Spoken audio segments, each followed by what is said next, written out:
Hi guys, welcome back to Life of Education's podcast. It's myself and Caroline, and we've got Matt Cotterill here with us. Say hi, Matt. To you. Morning.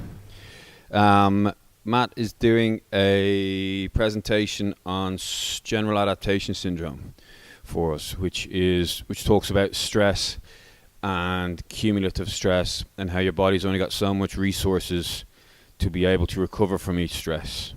So we wanted to bring him on to delve into some of because there's quite a lot of science studies in your talk that when you're looking at the graph, it's quite hard to dig out. So we want to get you in and have a chat and sort of, if you can remember, what was do you want to just introduce your talk yourself? Yeah.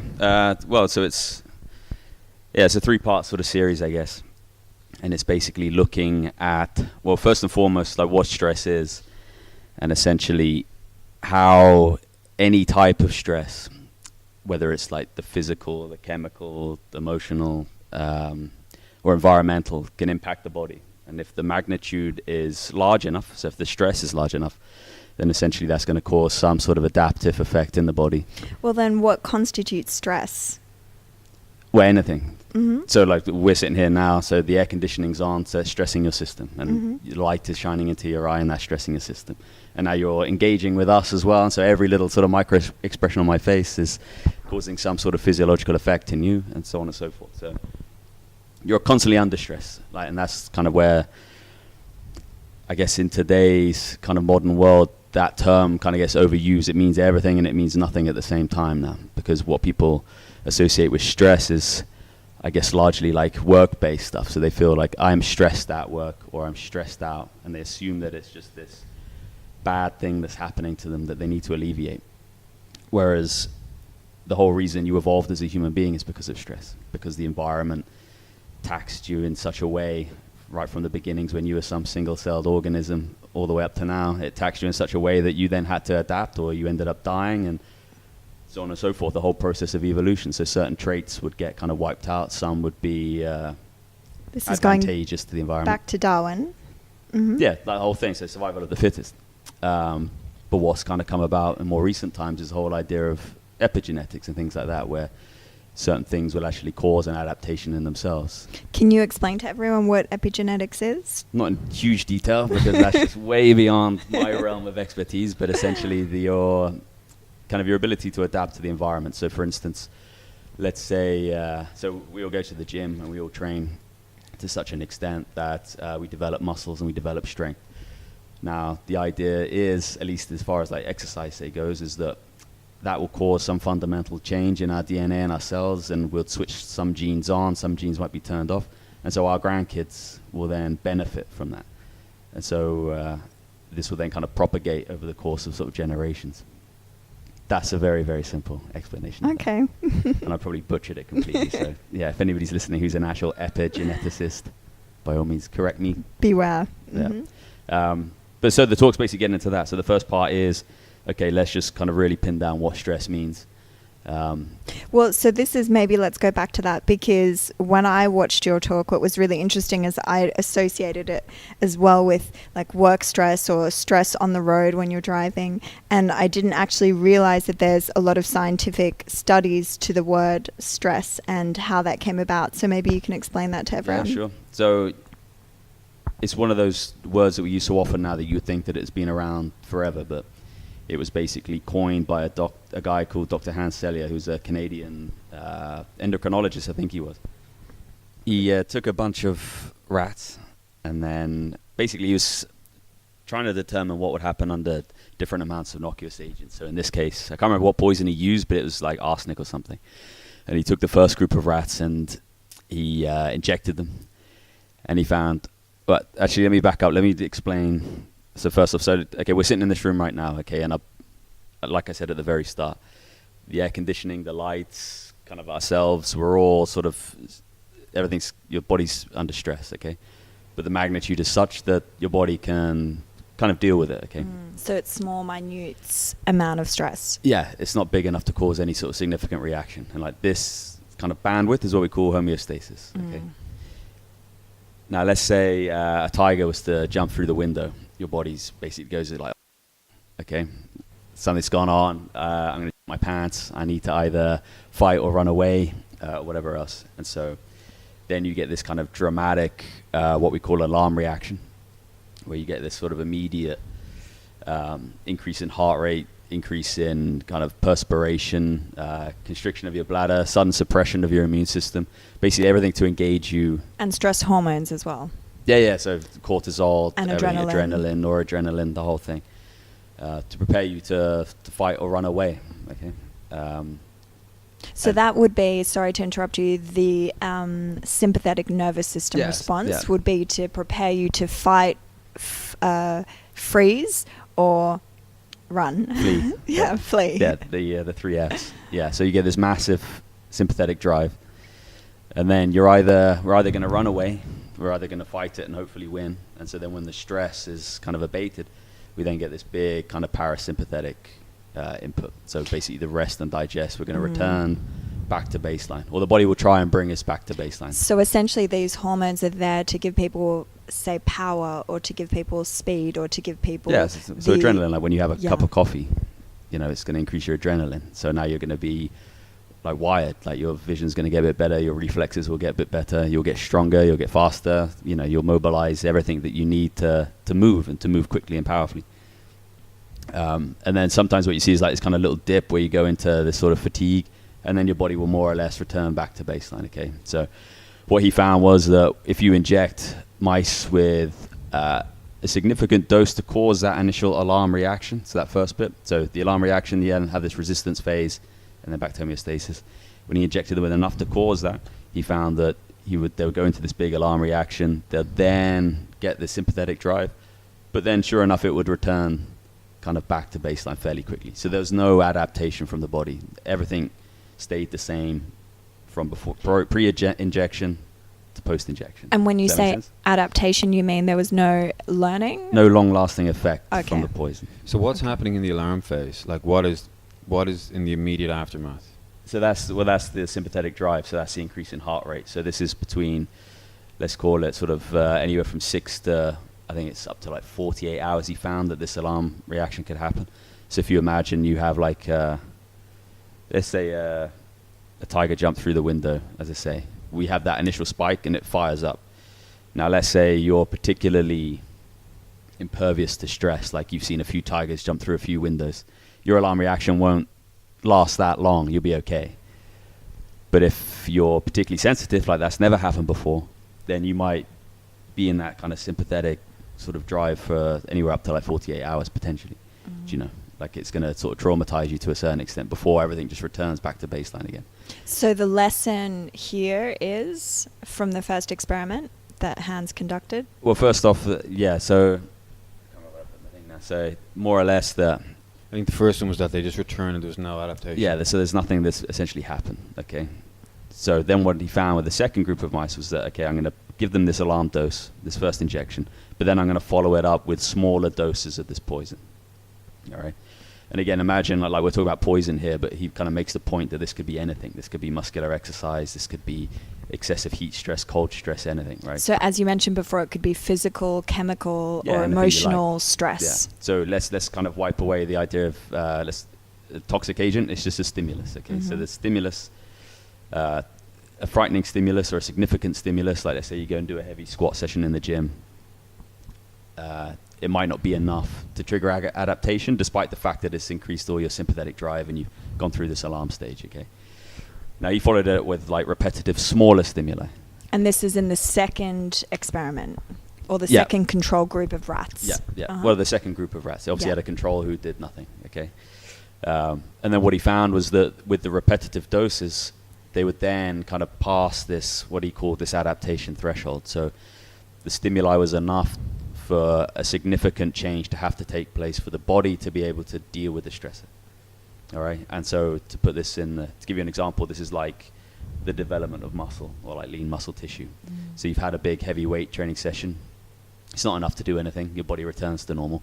If I follow it up with then further weight training sessions, okay, now there's a stimulus. Now there's an adaptation. Okay, so the lesson here was basically that in order for a stimulus to cause adaptation, it has to be significant enough to challenge the body's kind of and ongoing. Not necessarily, because you could have, again, with the case of the tiger, say, it could fundamentally traumatize you. And so you're not going to adapt to it. You're just going to get into exhaustion. And so this is the next kind of group of mice. If we then continually give them these doses of stimuli without sufficient rest, then what you see and what you'll see in the lecture is this kind of graph that follows this alarm reaction. So you're kind of getting this massive sympathetic drive. You're basically getting pushed into this kind of heightened state of what we would call this sort of depression of your body's immune system, so on and so forth. You're then kind of going up into the positive, where adaptation's taken place. So you're essentially doing better than what you were before. And then if you keep repeating the doses without sufficient rest, you then tank, and you go into what's called kind of the exhaustion phase. And this is relevant to what you guys do, like to exercise, because? Well, because you basically, if you want to talk about it in a training context, there's kind of two laws to training. So A is the first lesson from this is that, okay, the training stimuli has to be sufficient enough to challenge the body's adaptive resources. So it has to challenge you in some way to take you away, push you out of homeostasis. And then the second law really is that training is only really effective so long as it doesn't surpass your body's capacity to recover from it. Okay, so it has to be in this kind of Goldilocks zone, which is kind of further on into the lecture, but at this stage, he's looking at these mice and he's finding, okay, if I don't let up and if I continually give them these doses of stimuli ongoing, then they tank. And basically he brought them to the point of death, where every single sort of rat in that group died. And then what he did was he then experimented. So he's kind of learned a couple of lessons. Is that, okay, it needs to be sufficient enough to challenge the body's adaptive resources, but also if I keep on with the stimulus without recovery, they're going to die. So then he thought, okay, there's this adaptation energy, and it's like a finite resource. So I can use enough of it to adapt, but if I don't let up, I run out of this resource, and then I tank and fatigue, okay?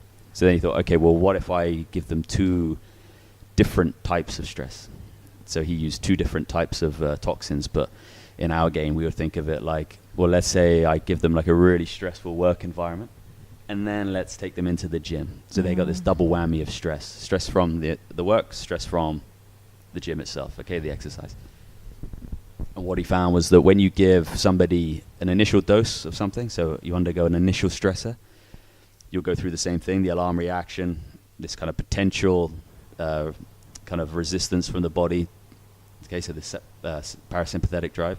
But then if you immediately add another dose in, the body's ability to adapt to the second stressor has been negated. All right? So you've kind of used up some of your adaptive energy, if you like, on the first stressor, so there's less to be used for the second.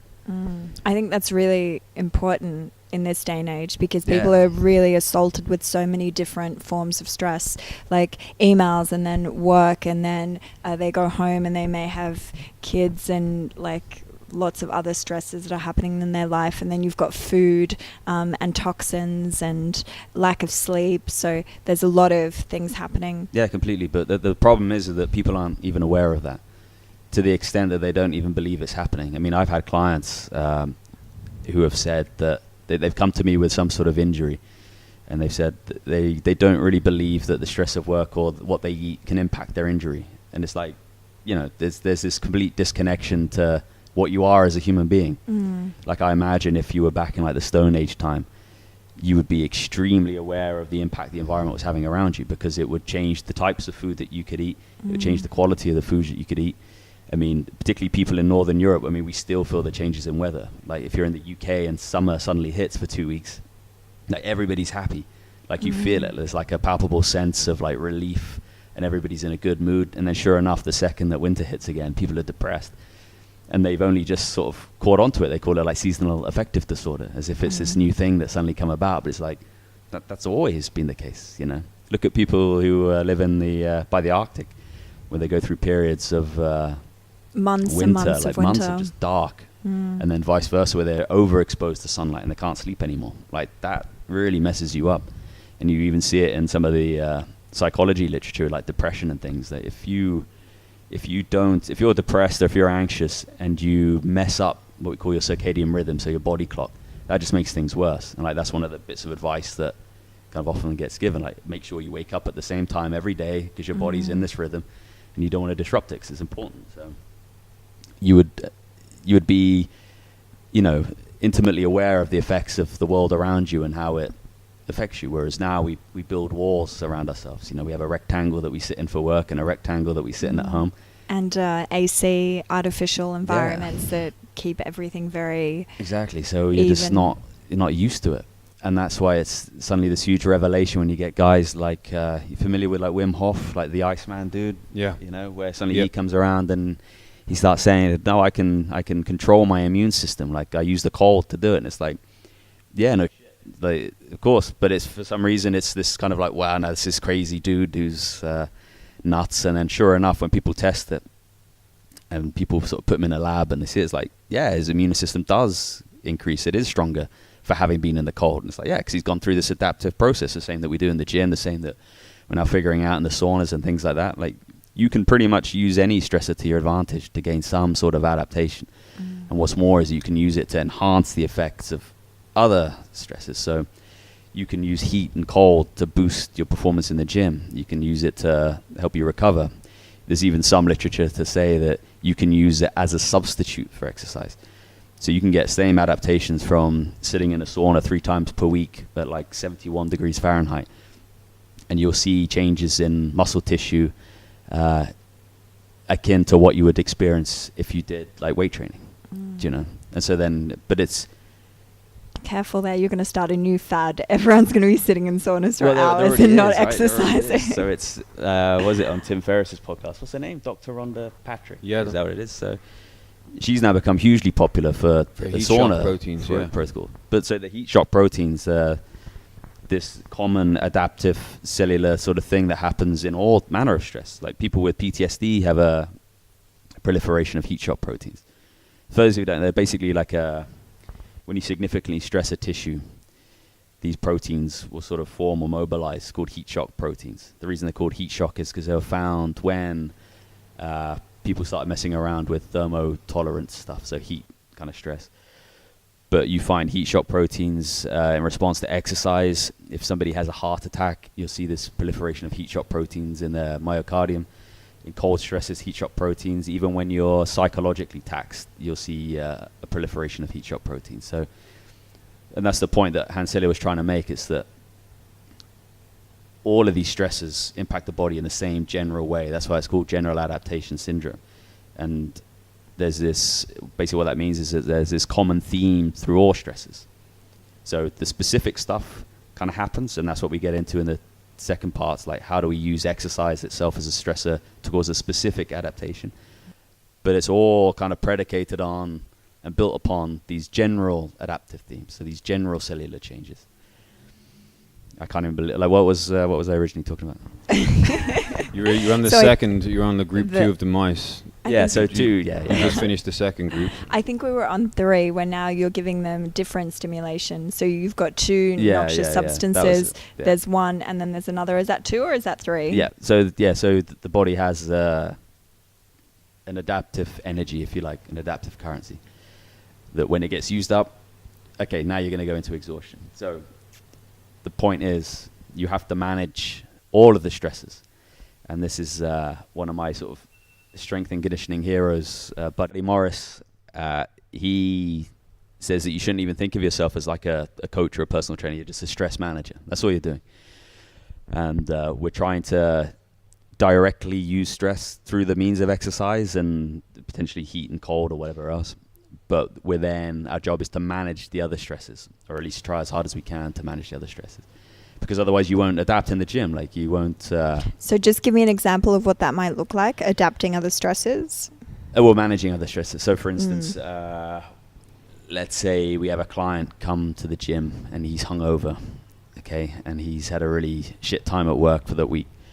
He's not going to be the same person walking into the gym as when he's completely fresh and he's completely okay and he's pumped, okay? So now the exercises that we're going to do and the loading that we're going to put on him is going to have to change. It's going to have to fluctuate. And it will continually have to fluctuate throughout the course of a training program in response to all the things that he's experiencing outside of the gym. Because we can't control it, right? I mean, depending on who you're dealing with, you can either have somebody who's extremely sensitive and is extremely kind of malleable, and they're very sort of prone to mood swings, and they're always at the mercy of things that are happening. In which case, you know, you can have a training program set out, but you're going to have to change that thing all the time, you know. Whereas some people, you know, they get on with it and they're fine, but the point is that you're tailoring the program to them. And that's a very sort of buzzword cliche thing for a personal trainer to say, well, it's tailor-made programs. It's like, yeah, but is it really? Because it's one thing to do it like based on, okay, well, you have a dodgy back, you have a, I don't know, you haven't trained that often, you know, like that experience. But it's another thing entirely when you start bringing all of their lifestyle factors into it. Mm. And that's a real sort of bugbear I have with the fitness industry, is that people say, oh, well, it's, you know, it's about exercise and it's about nutrition and it's about lifestyle, as if these things were separate from themselves rather than interconnected as a whole.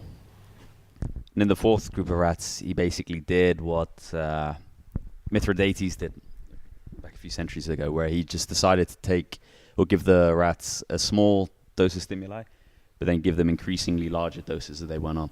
And basically what he found was that you could completely bypass the whole alarm reaction, kind of big, heavy resistance, sort of sympathetic, parasympathetic engagement.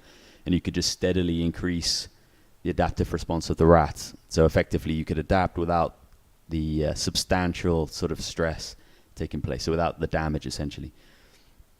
And then after that, he kind of concluded all his research, and then a couple of decades later, back in the 70s, I think it was, a group of Russian scientists led by, I think it's Professor Garkavy, decided to kind of bring it all together and then try a bunch of different doses and just see if they could kind of, I suppose, regulate how quickly and how extensively you can make an organism adapt. And so they went about going through the exact same experiments, but they just gave varying doses and they played around with it. And basically what she found was, or what they found was that you could kind of coax adaptation in like in a slow sort of way, so across time, let's say I don't know, over the course of days, rather than sort of immediately.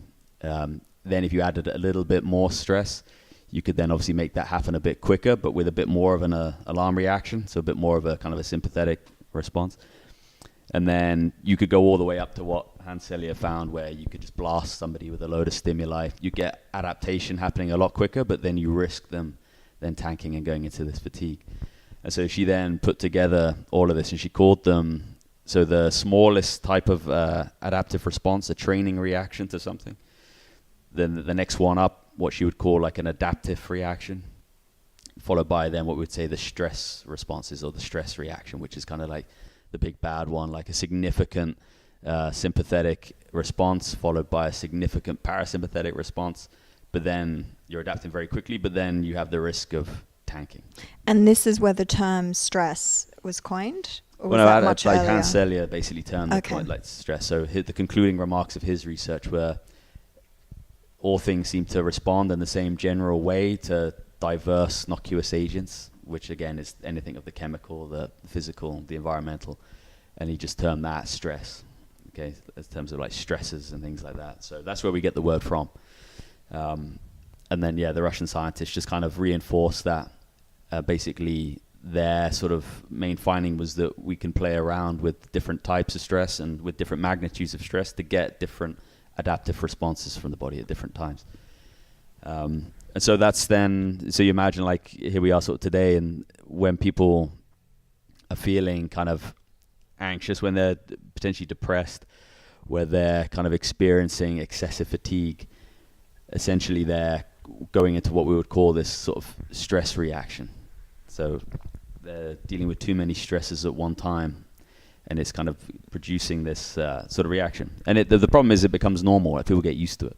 Would that not be akin to the fourth experiment by the Russians, where there's lots of different stimulation, all different types at different doses? Would that for sure be akin to what's happening today with most people? I think one thing you need to sort of explain is the supercompensation, like the point at which you should incur stress again in an ideal world. Right. Okay. Well, so there's this there's a phenomena in training, like we use it particularly in exercise, called the supercompensation effect, and it usually gets misrepresented. Like if you were to Google in now, like Google Images and go supercompensation, they would show you that general Adaptation Syndrome graph, and they would put it as that the supercompensation effect was just the regular adaptation, which is not. Like in a training program, when we're just, let's say, so in a training program we have what we call periodization, where you basically organize blocks of training into different physical qualities.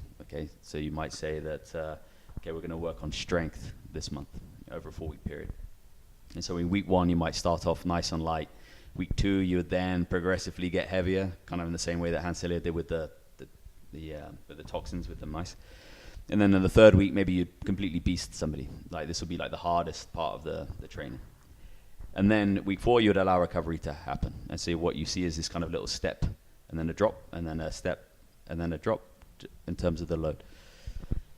That normal adaptive response is what is that big kind of sloping curve in the General Adaptation Syndrome graph. Okay, that's just like the normal day-to-day bodily adaptation that you would expect from a training program. And that gets misrepresented. That gets called supercompensation. But supercompensation is when you try and stress the body in such a way that you expect an extraordinary level of adaptation to happen at a particular time. So can you give me an example of that? Yeah. So we use it in like the Olympic Games, for instance, or prior to like a really, I mean, you don't tend to see it in seasonal sports because they're already playing every week, and it's tough to beast somebody when they're already tired and they're already stressed out, because we know that if you add too much stress, like, hey, you're going to tank, you're not going to adapt.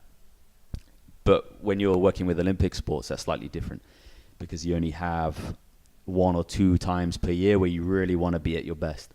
It might be for the qualifiers for an Olympic Games, it might be in the World Championships, and then obviously the big one is the Olympic Games itself. So let's say we're in the run-up to Tokyo in a few years' time, and we're about, let's say, like a month prior to the Games. What a lot of coaches will do is they'll go through a period of what we call overreaching, where we're going to purposefully put you in a state of overtraining or close to it. Like we're going to really push you to the point of failure. And so what you do is you'll beast them. Like you'll put them through like a week or 2 weeks where you're just going to nail them, like with high volume. This is very similar to what boxers do when they go to boxing. Yeah, they go to camps. Yes, so training camp is where you would normally do this. Yeah. And the reason you go and do it at training camp is because the coaches are watching you like all the time. So when you leave the gym, you are then going to go and you're going to go see the physiologist or the nutritionist, and they're going to have a shake ready for you. And like your air conditioning will be set at a certain temperature. You have the right pillows, like you get looked after, because it's such a strenuous thing that they can't have you go off and go to the bar or have a fight with your girlfriend. Like you're isolated from the world. And that's why training camps are so tough, because, okay, we're purposely going to beat you up and we're going to see what happens. And if you do it right, you then go into what we call a taper phase, which normally the research would suggest that like a 2-week taper period was probably optimal. In which case we're going to completely reduce the volume. And when we say volume, we literally mean like just sets and reps and miles and so on. So we're going to reduce all of that. Reducing the stress. Yeah, reduce the stress, but you're going to keep the intensity high. So you're still going to lift heavy, and you're still going to run fast, or you're still going to row fast, or whatever else. And if you get it right, what you'll see is this dramatic increase in performance. Again, above what you would normally expect from a typical training program.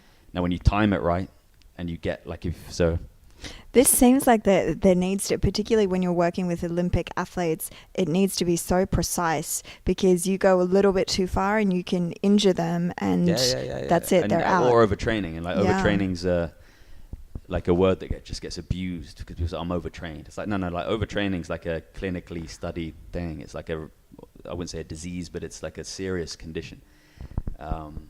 And they're dancing along the line of pushing you into overtraining. Yeah, I've heard where, I don't know if this is similar, it's probably not, but where you have people that are overtraining and they have stress fractures because they're also not eating properly or other things like that, that would be classified as overtraining too? Well, not necessarily, no. Like I have a client with stress fractures in her tibia because she just runs too much and she's not prepared for it. That's like a symptom of excessive repetitive stress, like excessive fatigue.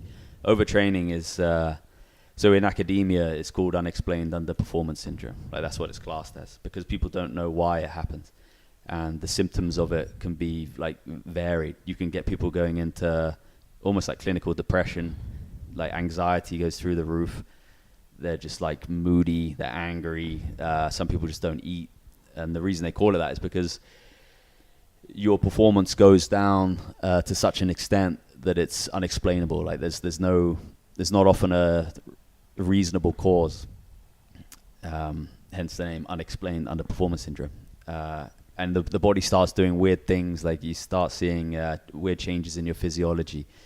Something called the lactate paradox, where despite the fact that you're seemingly still as fit and still as sort of strong, your lactate's actually dropping where it should be going higher for intensive efforts. Did that make sense? So if you were to do loads of successive sprints, your lactate content in your blood would go high. Mm-hmm. Whereas for some reason, I seem to remember, it's been a while since I've looked at the literature, but if you overtrain, one of the symptoms could be that you're going through these intense bouts, but the lactate isn't rising. And I'm not entirely sure why, or if people know why that's happening. But so you start getting all these weird things, but you can come out of it within like a week or a month or a year, and some people never come out of it, and their career is over. But so it's a huge risk, and that's why it's only done in training camps, and that's why you're only overreaching somebody of an appropriate age. I had planned to do it with these sprint kayakers I used to train. So they were in the run-up to the World Junior Championships. And my mentor at the time kind of smacked me around the back of the head. It's like, no, you wouldn't do that for this type of athlete. So like 18, it's like, there's no need to do it. So the conditions under which you would do it, like you got to be precise and you got to be careful because it can ruin people.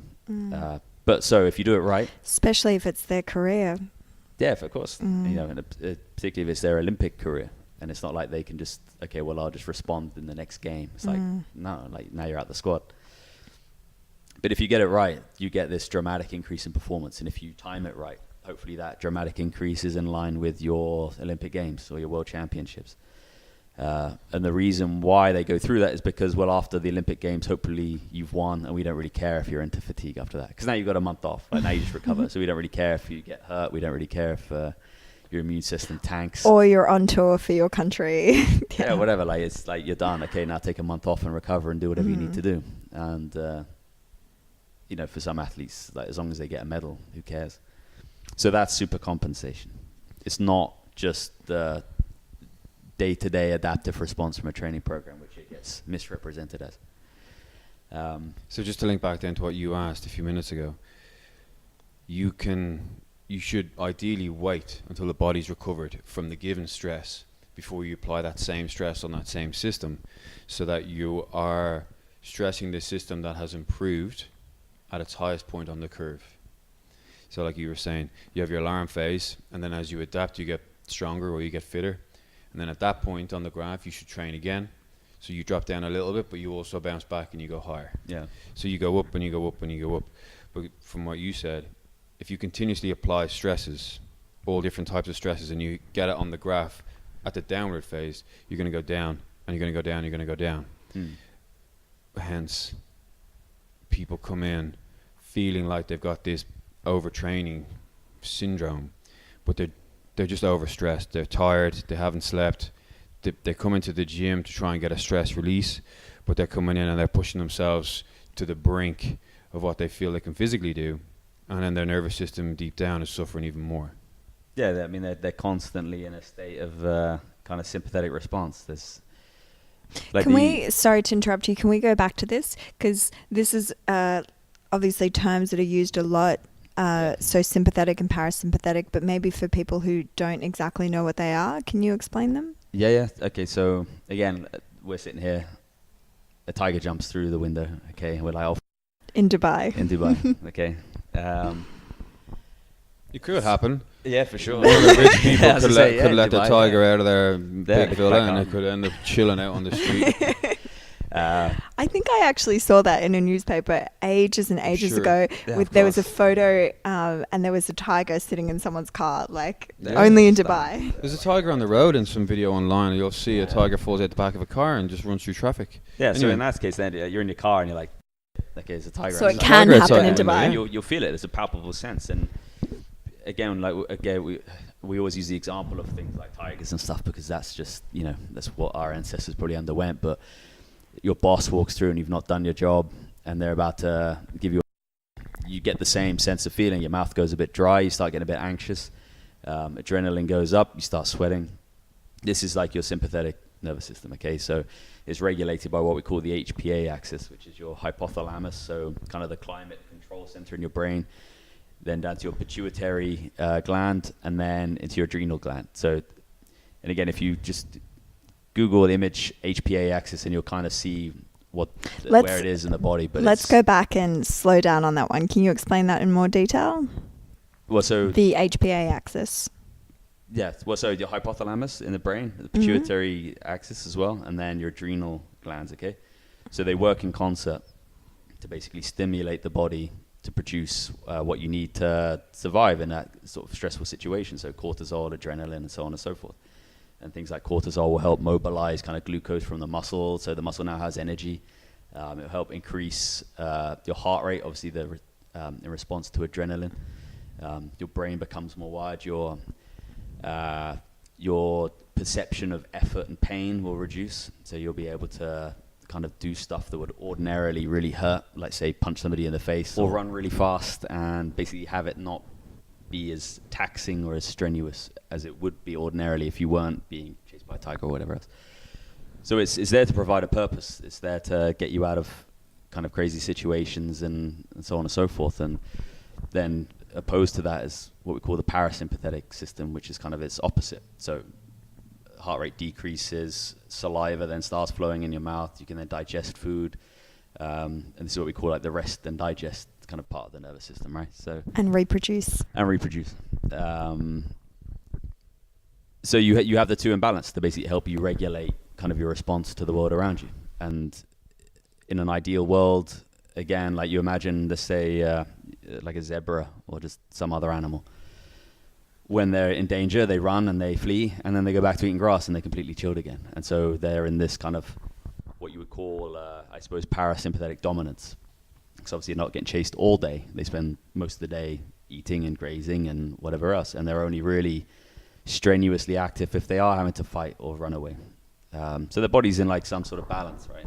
And all these adaptive effects can kind of take place, and there's a management of stress. Whereas the problem what we have with human beings, and I suspect that a lot of it's just to do with like language and what guys like Noam Chomsky called the language of thought. The fact that if we get chased by a tiger, we don't just stop thinking about it and go back to eating. We stress about it for the rest of the day.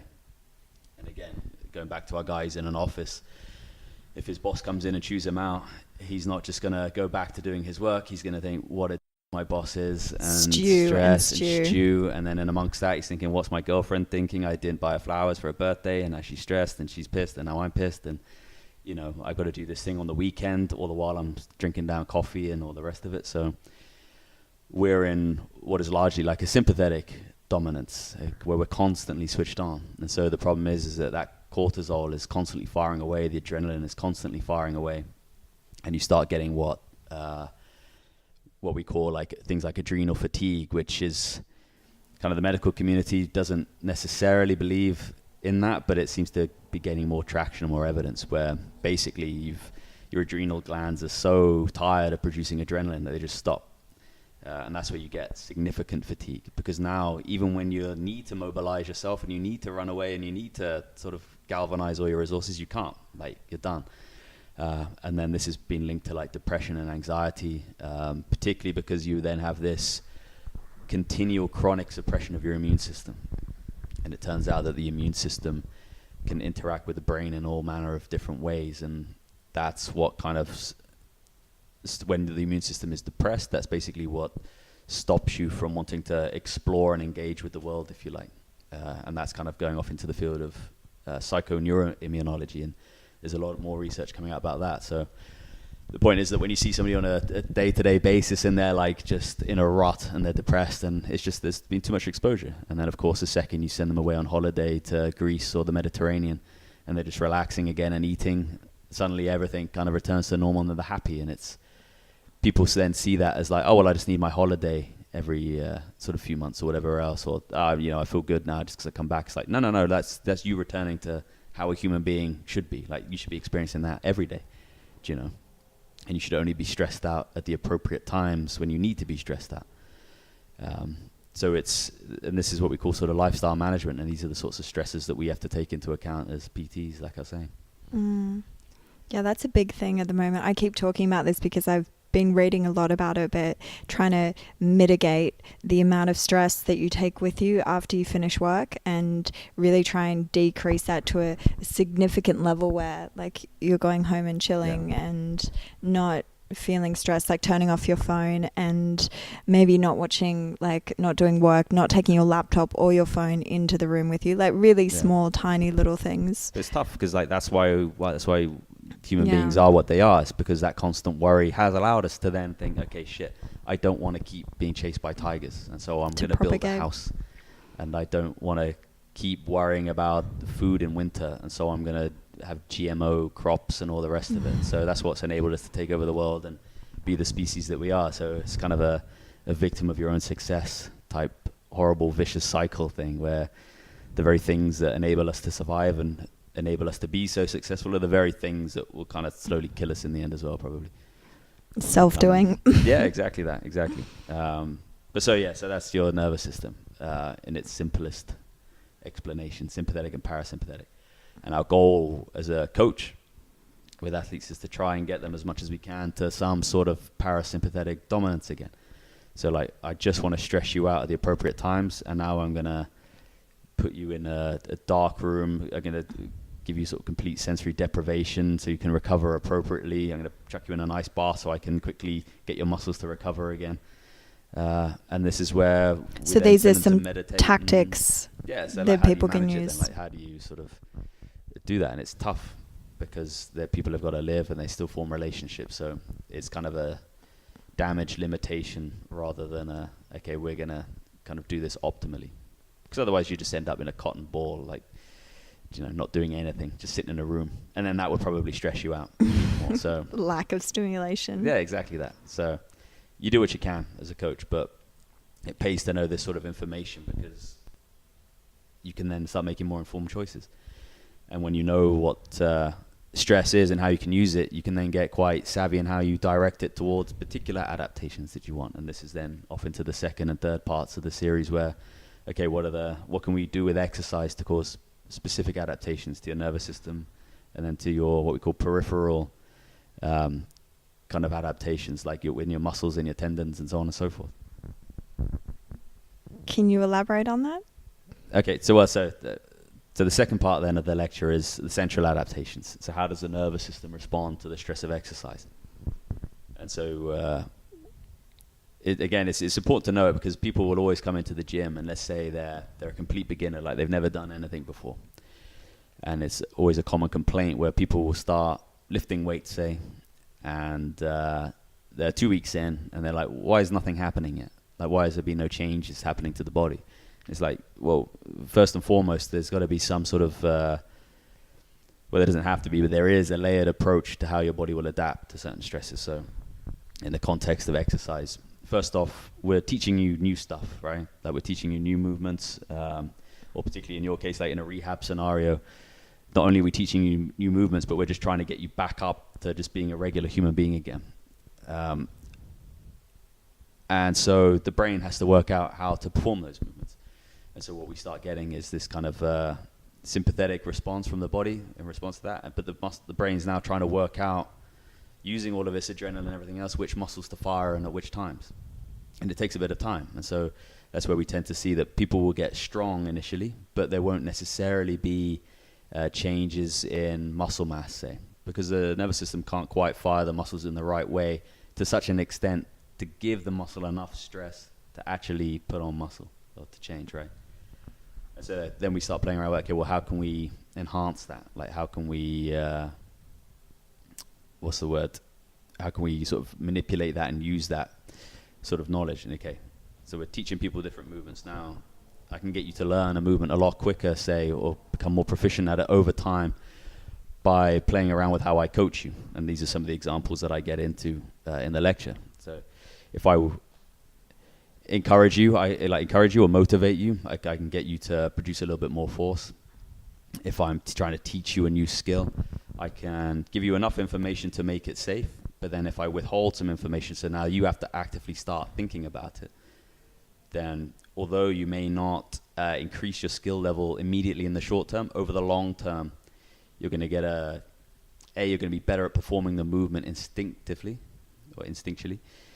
But then we're also going to get all these changes in the brain that's going to kind of improve what we call neurogenesis, so your ability to form new neurons, repair old neurons. Just give an example of that in a gym floor, real world. So so for instance, let's say I try and teach you how to do a squat.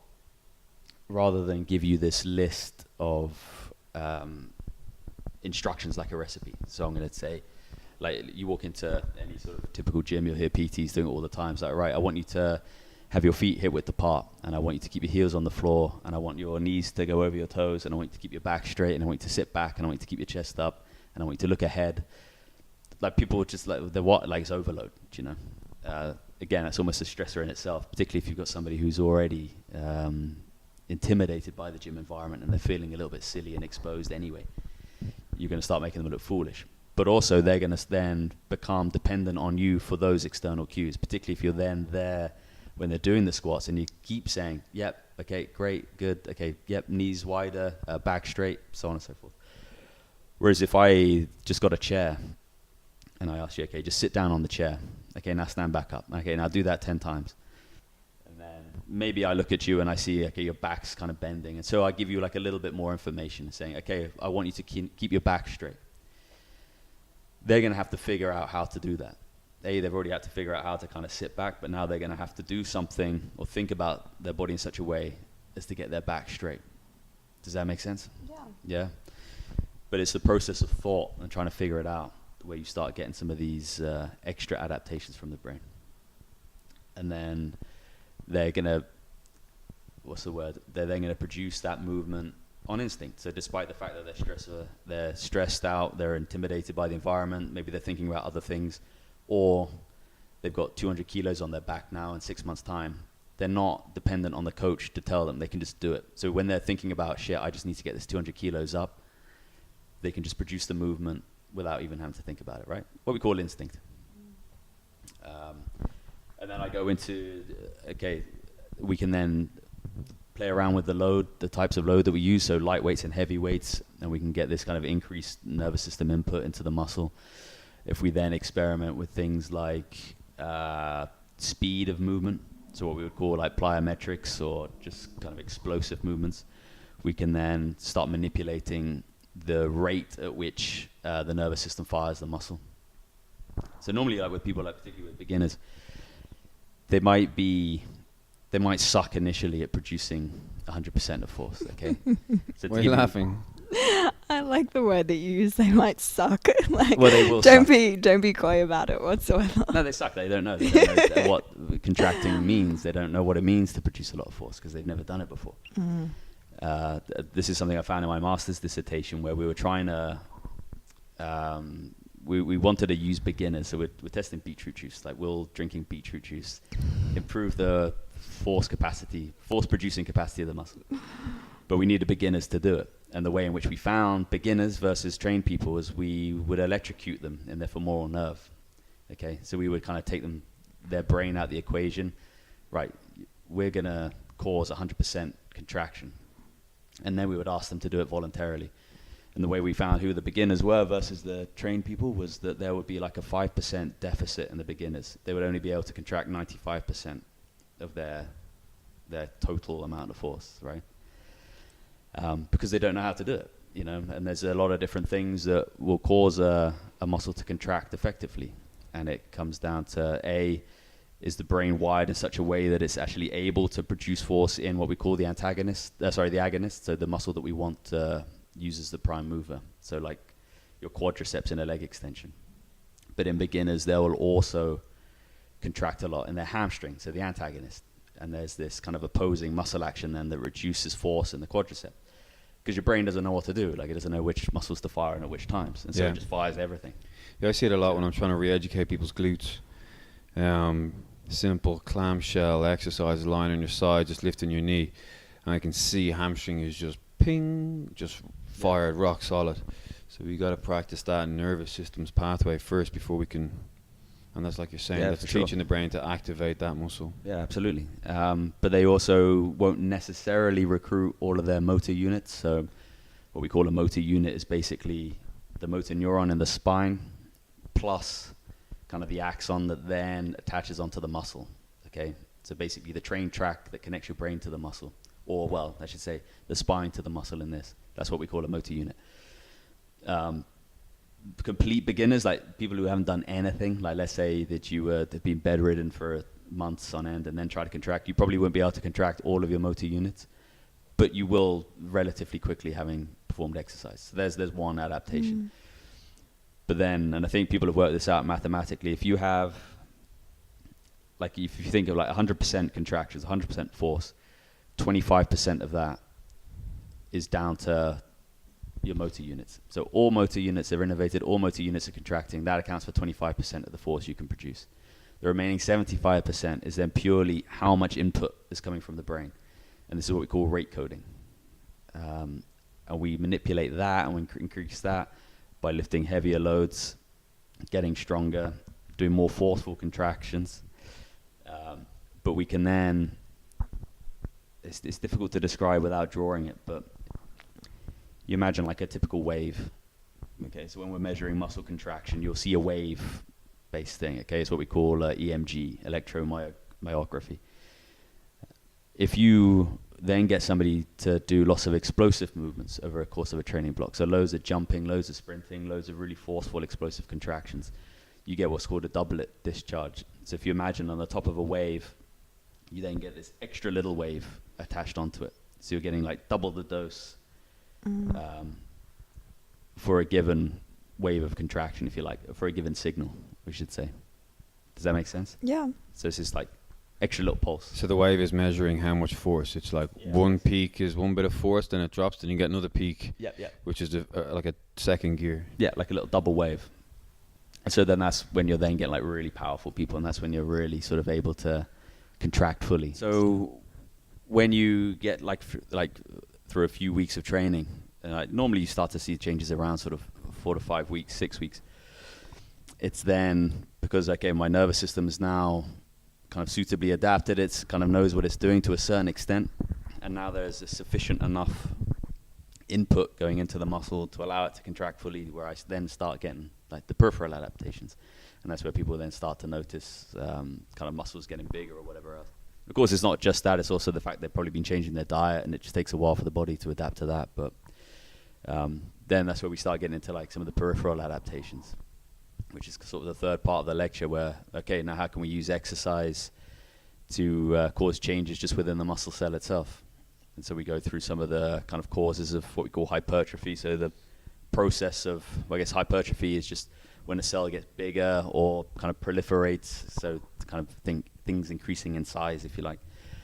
And we kind of get into the different types. So sort of what we call sarcoplasmic hypertrophy, which are changes that happen outside of the muscle cell itself. So, and this is kind of the, and then myofibrillar hypertrophy, which is changes or hypertrophy of the muscle cell.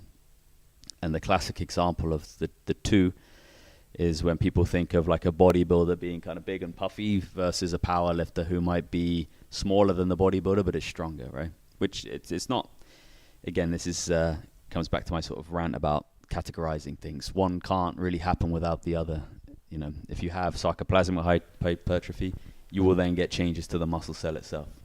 And then vice versa. If you're stressing a muscle in such a way as to cause myofibrillar hypertrophy, you would then also get the second type, sarcoplasmic, right? Because that's just how the body works. So there's different sort of causes for hypertrophy. You can think of like a cell swelling. So let's say if you were to have,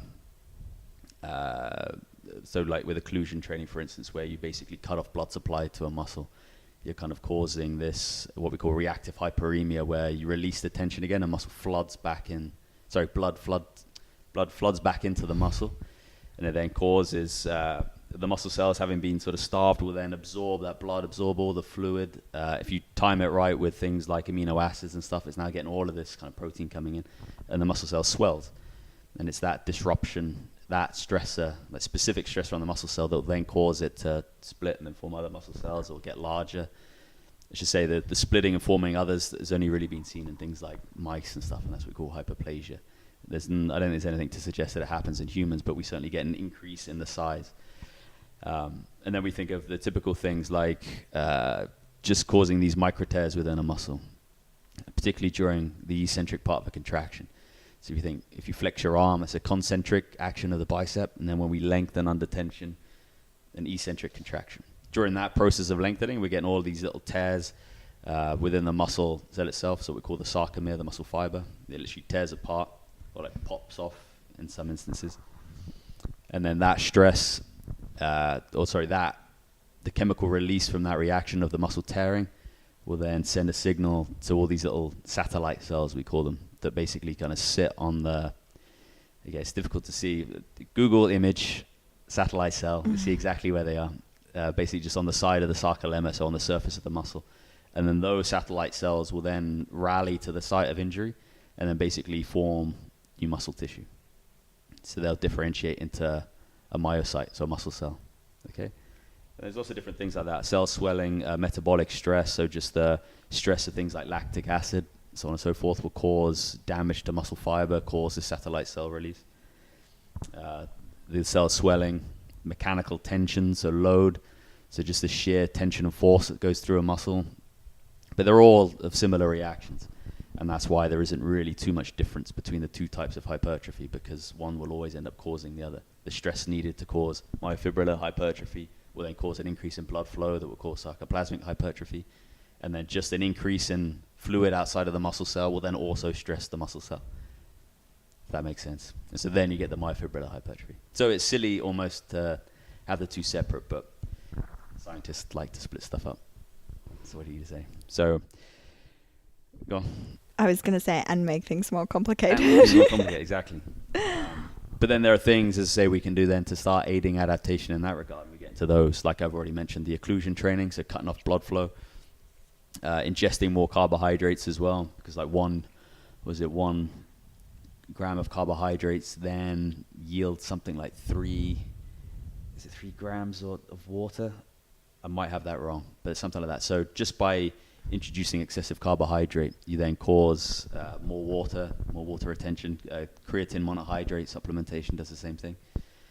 And then obviously using things like caffeine, things like supplements like vitamin D, that will then end up producing sort of testosterone. We can then start getting all of these sort of peripheral adaptations. We can enhance the central adaptations, use of caffeine, use of stimulants. Even things like as simple as clenching your jaw, or what we tell people to do when we ask them to stay tight. You know, like when you're essentially trying to contract as many muscles as you possibly can during a movement, it's almost like takes the handbrake off your nervous system. It's a phenomenon called concurrent activation potentiation. So if contracting one muscle elicits a certain response from the brain, contracting loads of muscles at the same time creates an even bigger response. You can try it this way. Look, Caroline, make a fist. Okay, you can feel pressure in your hand, yeah? Mm-hmm. Okay, squeeze your fist tighter. You can feel it in your elbow. Mm-hmm. Yeah. Now squeeze it even more, like you're going to burst, and then your shoulder and my tummy fires up. Yeah. Yeah, you can do it really easy with push-ups. If you try doing push-ups completely relaxed, and then even just clenching your jaw will actually have a big effect, and you should then, I can't remember what the studies have shown, but it's like you get like a 5 rep increase, say, because there's just more coming from your nervous system. So just little tricks and things like that you can sort of change. One sort of controversial bit I put in the lecture is you can, to a certain extent, even imagine a muscle contracting, and that will cause you to be stronger. So the study looked at strength of the adductor pollicis muscle, which is basically the muscle in your thumb that kind of brings it towards the pinky, if you like. And they got these guys, some who would do isometric contractions of the adductor pollicis, so just holding it and contracting it. A control group who did nothing, and then another group that literally just imagined the muscle working. And they found that there was like a 30% increase in force. In the group that did an isometric contraction, there was like a 3% increase in force from the control group, which is just day-to-day fluctuation.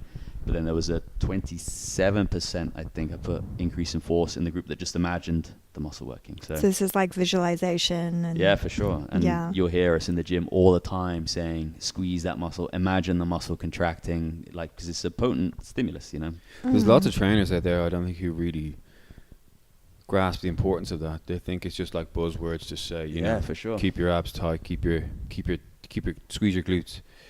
But if you can fine tune that direction, that cueing, you can really make a difference. So you've got a client who's doing a few reps with a dumbbell in their hand, and they look like they're starting to fatigue.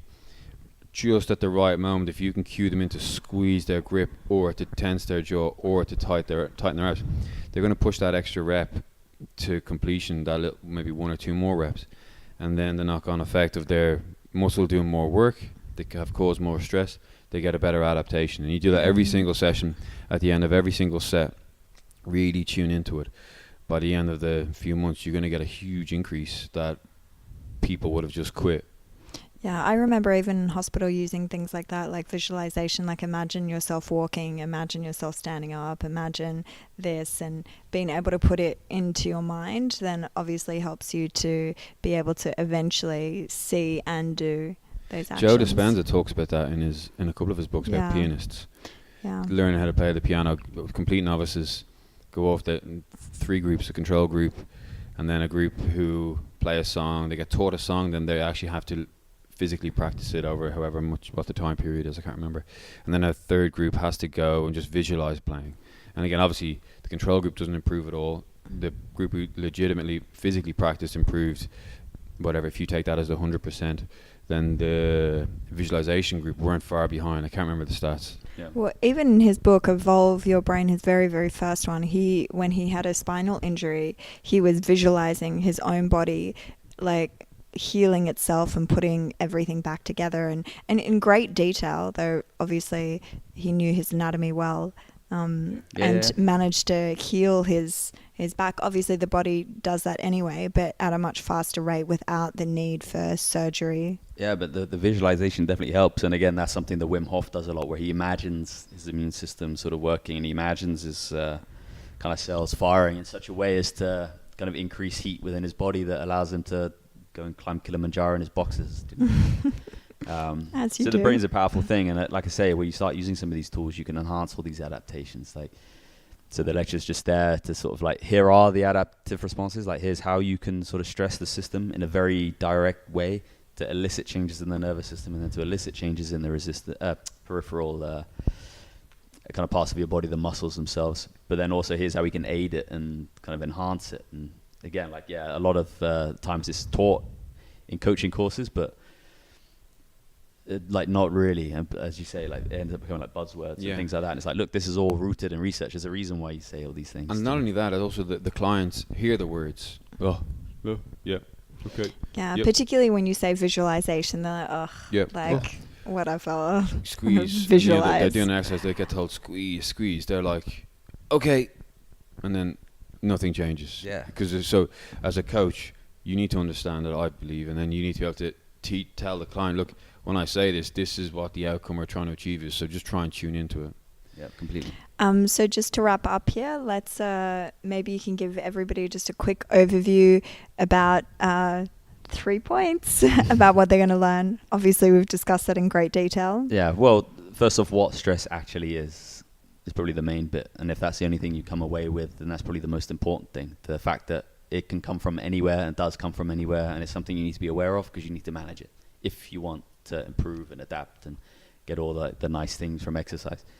But then also understanding, okay, you'll then learn how you can direct that stress, as I say, to elicit changes in the nervous system, to improve your brain function, hopefully to improve your coaching ability as well, although it's only a couple of slides, but if you get into some of the research that I put up on it, that will help you a lot in terms of skill acquisition. And then lastly, how you can elicit changes in your muscles themselves. So like, how can you improve kind of lean body mass, how you can improve muscle size and strength, and here are some of the things that you can do to aid the adaptations that you're trying to get.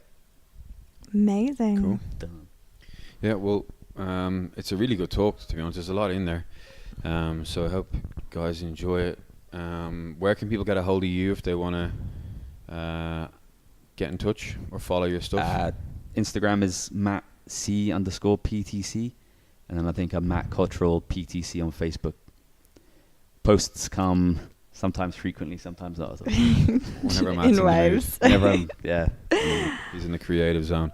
All right, well, thanks for coming in. We'll talk to you again soon, because I know you're lining up a master's in psychology soon. Yeah, so that I can then talk about some of the psychological stuff without being a fraud and a charlatan. Yeah. To give me a bit more grounding in it, just because it's interesting as well, and I'm a geek. Awesome. Perfect. Okay, well, thanks for coming in. We'll see you guys soon. Cheers. Bye.